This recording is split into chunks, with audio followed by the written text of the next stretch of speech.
오늘 하나님께서 주시는 말씀은 사도행전 5장 17절부터 마지막 42절까지 말씀입니다. 신약성경 195쪽 사도행전 5장 17절부터 42절입니다. 대제사장과 그와 함께 있는 사람 즉 사두개인의 당파가 남아오는 시기가 가득하여 일어나서 사도들을 잡아 다가오게 가두었더니 주의 사자가 밤에 옥문을 열고 끌어내어 이르되 가서 성전에 서서 이 생명의 말씀을 다 백성에게 말하라 하며 그들이 듣고 새벽에 성전에 들어가서 가르치더니 대제사장과 그와 함께 있는 사람들이 와서 공회와 이스라엘 족속의 원로들을 다 모으고 사람을 옥에 보내어 사도들을 잡아오라 하니 부하들이 가서 옥에서 사도들을 보지 못하고 돌아와 이르되 우리가 보니 옥은 든든하게 잠기고 지키는 사람들이 문에 서 있으되 문을 열고 본즉 그 안에는 한 사람도 없더이다 하니 성전 맡은 자와 지상들이 이 말을 듣고 의혹하여 이 일이 어찌 될까 하더니 사람이 와서 알리되 보소서 옥에 가두었던 사람들이 성전에 서서 백성을 가르치더이다 하니 성전 맡은 자가 부하들과 같이 가서 그들을 잡아왔으나 강제로 못하면 백성들이 돌로 칠까 두려워함이더라. 그들을 끌어다가 공회 앞에 세우니 대장이 물어 이르되 우리가 이 이름으로 사람을 가르치지 말라고 엄금하였으되 너희가 너희 가르침을 예루살렘에 가득하게 하니 이 사람의 피를 우리에게로 돌리고자 함이로다. 베드로와 사도들이 대답하여 이르되 사람보다 하나님께 순종하는 것이 마땅하니라. 너희가 나무에 달아 죽인 예수를 우리 조상의 하나님이 살리시고 이스라엘에게 회개함과 죄사함을 주시려고 그를 오른손으로 높이사 임금과 구주로 삼으셨느니라. 우리는 이 일의 증인이요 하나님이 자기에게 순종하는 사람들에게 주신 성령도 그러하니라 하더라. 그들이 듣고 크게 노하여 사도들을 없이하고자 할세 바리새인 가말리엘은 율법교사로 모든 백성에게 존경을 받는 자라. 공회 중에 일어나 명하여 사도들을 잠깐 밖에 나가게 하고 말하되 이스라엘 사람들아 너희가 이 사람들에게 대하여 어떻게 하려는지 조심하라. 이전에 드다가 일어나 스스로 선전하며 사람이 약 400명이나 따르더니 그가 죽임을 당하며 따르던 모든 사람들이 흩어져 없어졌고 그 호적할 때 갈릴리 유다가 일어나 백성을 꿰어 따르게 하다가 그도 망한즉 따르던 모든 사람들이 흩어졌느니라. 이제 내가 너희에게 말하노니 이 사람들을 상관하지 말고 버려두라. 이 사상과 이 소행이 사람들로부터 났으면 무너질 것이요 만일 하나님께로부터 났으면 너희가 그들을 무너뜨릴 수 없겠고 도리어 하나님을 대적하는 자가 될까 하노라 하니 그들이 옳게 여겨 사도들을 불러들여 채찍질하며 예수의 이름으로 말하는 것을 금하고 놓으니 사도들은 그 이름을 위하여 능력받는 일에 합당한 자로 여기심을 기뻐하면서 공회 앞을 떠나니라. 그들이 날마다 성전에 있든지 집에 있든지 예수는 그리스도라고 가르치기와 전도하기를 그치지 아니하니라. 아멘. 할렐루야. 7월 첫날 새벽 깨어 기도드린 여러분들에게 하나님의 큰 은혜와 하나님의 역사하심이 있길 주님의 이름으로 축원합니다. 오늘 온라인으로 함께 예배드리고 계신 김성자 권사님, 김건욱 권사님, 박성준 집사님, 안친환 권사님, 정봉 권사님, 정정희 집사님, 박용료 권사님, 김효 권사님, 김중원 장로님, 박정순 권사님, 윤실 권사님 주님의 이름으로 축복합니다. 오늘 사도행전 5장이 이제 후반부의 말씀인데요. 복음 전하는 것 때문에 핍박받는 이들이 있습니다. 복음 전하기가 참 어려운 시대라고 다들 입을 모아 이야기를 합니다. 그만큼 전도가 쉽지 않습니다. 왜 쉽지 않은가? 사람들이 똑똑해져서가 아니라 마음이 굳어져서 그렇습니다. 마음이 강팍해졌기 때문에 복음 전하는 것이 참 어렵습니다. 그러나 그런 이 시대를 알지라도 우리는 담대히 복음을 전할 수 있어야 됩니다. 초대교회는 순교자의 피가 있었다면 오늘 이 시대는 복음을 증거자 복음을 증거하고자 하는 이들의 땀과 수고가 또한 분명히 있어야 됩니다. 그냥 복음이 전해지는 것이 아닙니다. 오늘도 우리에게 주신 복음 증거의 사명을 끝까지 잘 감당할 수 있기를 먼저 주님의 이름으로 축원합니다. 오늘 17절 보면 대사들과 그와 함께 있는 사람 즉 사두개인의 당파가 다 마음에 시기가 가득했다 그랬습니다. 저 시골 사람들이 와서 그들이 죽인 예수에 대해서 전하고 있는데 오히려 그들을 믿는 숫자가 점점 많아지고 있는 것이죠. 그래서 그 마음에 시기가 가득했고, 그럼 어떻게 할 것인가? 그걸 전하는 사람들을 잡아서 오게 가두자, 그리고 결국 그들을 죽이자라는 의견까지 나오게 되는 상황이 벌어지게 됩니다. 그래서 사도들이 다 붙잡혀서 감옥에 갇혔는데요. 19절 보면 주의 사자가 밤에 옥문을 열고 끌어내어 이르되, 하나님의 사자가 와서 감옥에 갇힌 사도들을 감옥에서 이 감옥 문을 열고 끌어냈는데, 왜 끌어냈느냐? 사명을 주죠. 20절 가서 성전에 서서 이 생명의 말씀을 다 백성에게 말하라. 주의 사자가 감옥에 갇힌 사도들에게 이 명령을 합니다. 사도들은 주의 증인으로 부름을 받은 사람들이지 않습니까? 그런데 이들이 감옥에 갇혔어요. 어떤 생각이 들었을까요? 때로는 우리가 왜 감옥에 갇혔을까라는 그런 마음도 있을 테고, 이거 해도 될까라는 두려움도 있었을지 모릅니다. 그러나 성령께서 그들에게 다시 명령하시죠. 가서 이 생명의 말씀을 다 백성에게 말해라 라는 명령을 하고, 21절 그들이 듣고 언제 들어가느냐? 새벽에 성전에 들어갔습니다. 이 새벽에 그들이 성전에 들어가서 뭐 했냐? 가르치기를 시작했다라고 되어 있습니다.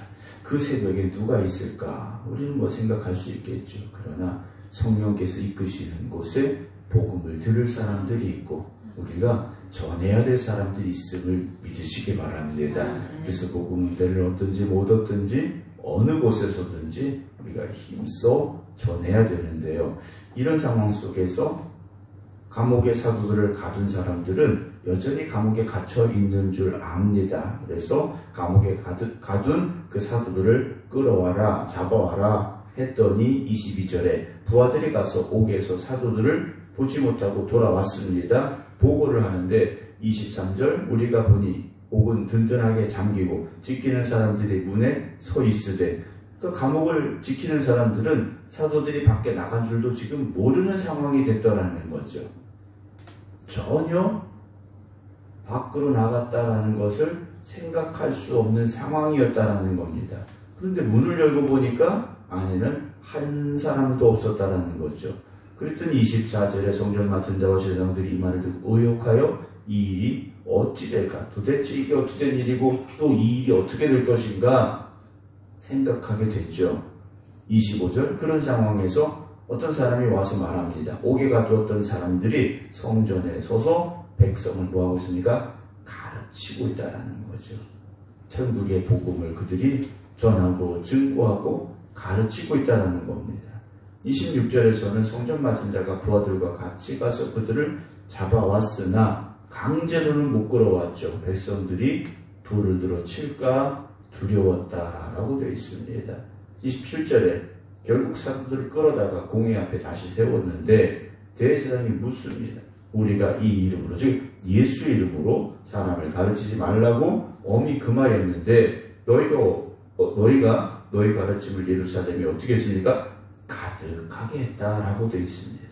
전하지 말라고 엄히 금했는데 오히려 그 사도들의 입을 통해서 예루살렘에 예수의 이름이 가득하게 됐다라는 거죠. 복음이 가득하게 됐다라는 겁니다. 물론 복음이 보여지는 게 아니지 않습니까? 그런데 세상의 눈에는, 그리고 사도들을 죽이려 했던 사람들의 눈에는 이 예루살렘의 이 복음이 가득해진 게 보였다라는 거죠. 오늘 여러분, 우리가 이 세상에서 복음을 전해야 되는 것 누구나 다 알고 있습니다.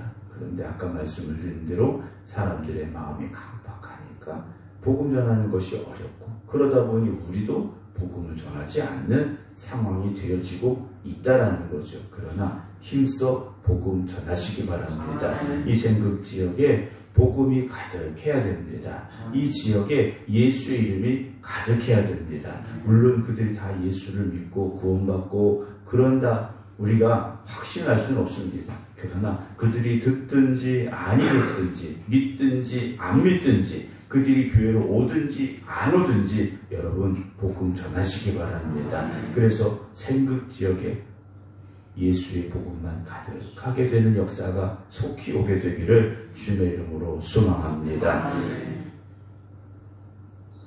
그러면서 이렇게 말하죠. 이 사람의 피를 우리에게 돌리고자 합니다. 즉 예수를 죽인 그 죄를 우리에게 묻고자 하느냐라고 말합니다. 29절 베드로와 사도들이 이렇게 대답합니다. 사람보다 하나님께 순종하는 것이 어떻습니까? 마땅하다라고 말하죠. 우리는 하나님 말씀에 순종하는 것이다. 그럼 왜 순종하느냐? 이 30절 보면 너희가 나무에 달아 죽인 예수를 나무에 달아 죽였다라는 것은 하나님으로부터 버림받고 저주받은 사람입니다. 나무에 달려 죽은 사람은 그냥 죄지어서 죽었다가 아니라 하나님으로부터 버림받은 사람이에요. 그런데 우리는 그 예수 그리스도가 나무에 달려 죽었지만 우리 조상의 하나님이 살리시고 이스라엘에게 회개함과 죄사함을 주시려고 그를 오른손으로 높이사 임금과 구주로 삼아주셨다. 그래서 우리가 이 일에 증인이 됐다라고 말합니다. 너희들은 예수를 하나님이 버린 자라고 나무에 달아 죽였지만 오히려 그 예수를 하나님이 죽음 가운데서 살리셨다라는 거죠. 여러분 우리의 신앙의 고백이 분명해야 됩니다. 우리의 신앙의 고백이 흔들리기 시작하면 우리의 신앙은요 흔들릴 수밖에 없고 우리 자신조차도 진리 안에 거하기가 어렵다라는 거죠. 제자들은 물론 처음 예수님께서 붙잡혀 가시고 핍박받으시고 십자가에 죽으실 때는 그런 생각이 있었을지 모릅니다. 그런데 부활하신 주님을 만나고 나니까 이들의 생각이 바뀌었고요. 이들의 인생이 바뀌었지 않습니까?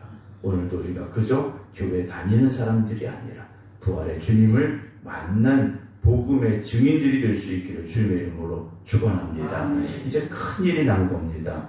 33절 그들이 듣고 크게 노하여 사도들을 어떻게 합니까? 없이 하고자 이거 다 죽여야 되겠다 생각을 하는데 그때 바리새인 가말리엘이 등장을 합니다. 사도 바울의 이제 선생인 최고의 랍비라고 불려지는 가말리엘이 일어나서 이렇게 말합니다. 사도들을 좀 밖으로 나가게 해라 하고서 35절에 이런 말을 하죠. 이스라엘 사람들아 너희가 이 사람들에게 대하여 어떻게 하려는지 조심해라 그럽니다.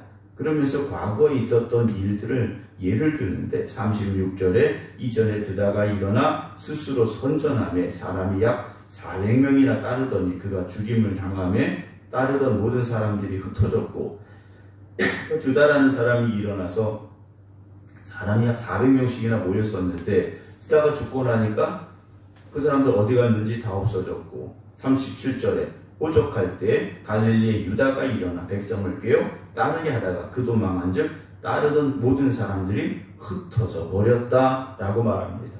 과거에 어떤 그럴듯하게 일어나고 주장하고 이런 사람들 다 있었는데 그 사람들 죽고 나니까 따르던 모든 사람들이 흩어져 버렸다. 그러니까 어떻게 하자는 겁니까? 38절 이제 내가 너에게 말하는 이 사람들을 상관하지 말고 내버려 둬라 그럽니다. 이 사상과 이 소행이 사람으로부터 났으면 무너질 것이고 만일 하나님께로부터 났으면 너희가 그들을 무너뜨릴 수 없겠고 도리어 하나님을 대적하는 자가 될 수도 있지 않느냐라고 상당히 지혜로운 말을 합니다. 물론 가말리엘의 마음을 하나님께 주장하셨느냐 안 하셨느냐 여기까지 우리가 알 수 없습니다. 그러나 상당히 논리적이고 이성적인 말로 이 일을 풀어가고 있음을 보게 되죠. 이 사람의 말이 뭡니까? 일단 내버려 두라는 겁니다. 그들이 따르던 예수는 우리가 보기엔 이미 죽었고 그렇다면 이 사람들 흩어질 가능성도 많고 만약에 하나님께서 이 일을 시키셨다면 우리가 이 일을 막아서도 안 되고 막을 수도 없다라고 말하죠. 40절에 그래서 이 말을 듣고 사도들을 불러들여서 채찍질했습니다. 여러분이 우리가 성경을 읽으면서 뭐 채찍질했다, 매를 맞았다, 이걸 너무 쉽게 생각해서는 안 됩니다. 그냥 우리가 뭐 사랑의 회초리 이 정도가 아니라는 거예요. 살이 찢겨나가도록 이들이 채찍질을 당했다라는 겁니다. 그러면서 예수의 이름으로 말하지 말아라 하고 풀어줬는데 41절 사도들은 오히려 예수의 이름을 위하여 능욕받는 일에 합당한 자로 여기시면 어떻게 했습니까? 기뻐하며 라고 되어 있습니다. 채찍에 맞는 것을 오히려 기뻐했다라는 거죠. 내가 예수님 전하는 그 복음 때문에 채찍에 맞았다. 여러분 이게 자랑이 됐다라는 겁니다. 복음 전하다가 고난받는 것 자랑이 됐고요. 이후에 어떻게 됩니까? 복음 전하다 죽는 것이 영광이 됐다라는 거죠. 그래서 초대교회는요, 복음 전하는 일에 목숨도 아끼지 않았습니다. 왜냐? 더 큰 것을 얻었기 때문에, 하나님이 기뻐하시는 일이기 때문에 이들은 목숨까지도 아끼지 않았더라는 것이죠. 그래서 42절에 그들이 날마다 성전에 있든지 집에 있든지 예수는 그리스도라고 가르치기와 전도하기를 그치지 않았다라고 되어 있습니다. 주님 오시는 그날까지 복음을 증거하는 귀한 사명을 기쁨으로 감당할 수 있는 저와 여러분들이 되기를 주님의 이름으로 축원합니다. 복음 전하는 거 쉽지 않습니다. 어렵습니다. 누구나 다 합니다. 하지만 그 일에 우리를 부르셨다라는 것을 잊지 마시고 오늘도 여러분들이 복음 전하는 일에 쓰임 받으시고 힘써 복음 전하시기 바랍니다. 힘들고 어려운 것 맞습니다. 그러나 그 일을 하나님께서 우리에게 주신 사명으로 고백하시면서 때를 얻든지 못 얻든지 어디를 가든지 누구를 만나든지 십자가의 복음을 기쁨으로 또한 당당하게 전할 수 있는 저와 여러분들 되기를 주님의 이름으로 축원합니다. 기도하겠습니다. 십자가의 복음이 사도들의 입술을 통하여 전해지고 고백됨을 우리가 보게 됩니다. 그러나 그 복음 전하는 일을 가로막는 이들이 있었고 사도들을 감옥에 가두었지만 성령께서 그들을 풀어놓으셨고 가서 전하라 명령하셨습니다. 오늘도 세상에 사람들의 마음이 굳어져 있습니다. 복음을 전해도 듣지 않습니다. 그러나 그런 이들에게도 힘써 복음 전할 수 있는 저희들 되게 하여 주시옵시고 영혼을 살리는 저희들 되게 하여 주시옵소서. 복음 때문에 채찍에도 맞습니다. 복음 때문에 핍박도 받습니다. 복음 때문에 욕도 먹습니다. 그러나 그 귀한 사명을 우리에게 주셨사오니 복음의 증인들로 살아가는 저희를 되게 하여 주시옵시고 복음의 역사가 일어나는 우리 생극교회가 되게 하여 주시옵소서. 그래서 성도들을 통하여 복음이 증거됨으로 인하여 이 생극지역에 예수의 이름이 가득하게 하여 주시옵시고 그 예수의 이름을 통하여 구원받는 이들이 더하여지게 하여 주시옵소서. 죽음에서 생명으로 옮겨지는 귀한 역사가 날마다 일어나게 하여 주시옵소서. 7월의 첫날입니다. 기도하며 7월을 시작합니다. 주님 함께하여 주시어서 7월 한 달도 믿음으로 승리케 하여 주시옵소서. 이제는 우리 주 예수 그리스도의 은혜와 아버지 하나님의 극진하신 사랑하심과 성령님의 감동 감화 역사하심이 7월의 첫날 새벽 기도하며 결단하며 시작하는 모든 성도들 위해 이제부터 영원토록 함께 하시기를 간절히 축원하옵나이다. 아멘.